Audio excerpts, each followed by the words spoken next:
May dahilan kung bakit hindi agad pumirma si Nikola Jokic sa bagong kontrata niya sa Denver Nuggets. 3 beses nang naging NBA MVP si Jokic at ngayong summer ay eligible na sana siyang pumirma ng 3-year extension na halos $212 million ang halaga. Pero ayon sa source ng Associated Press, pinili muna niyang maghintay. Bakit?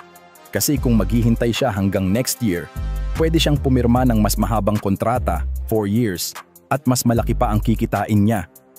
Kaya kahit may natitira pa siyang 2 taon sa kasalukuyang kontrata niya, $55.2 million ngayong season at $59 million sa 2026-2027, strategic ang move ni Jokic.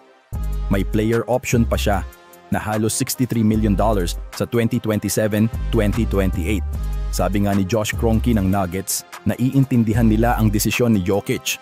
At kahit hindi pa siya pumirma ngayon, walang dapat ikabahala ang Denver fans. Nasa kanila pa rin si Jokic at posibleng mas lumaki pa ang deal niya next year.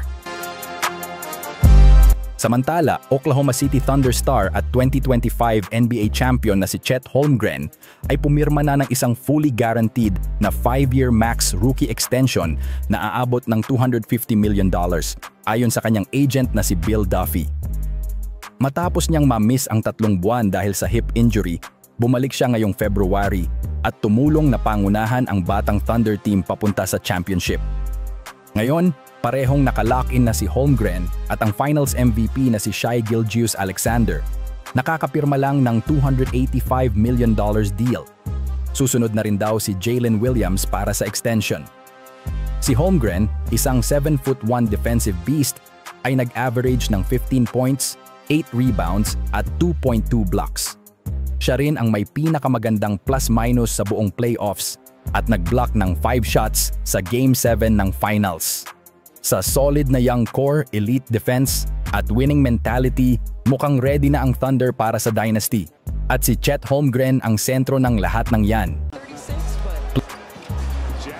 Please like, share and subscribe mga ka-Basketball sa aking channel para sa mga balitang katulad nito. Salamat ng marami.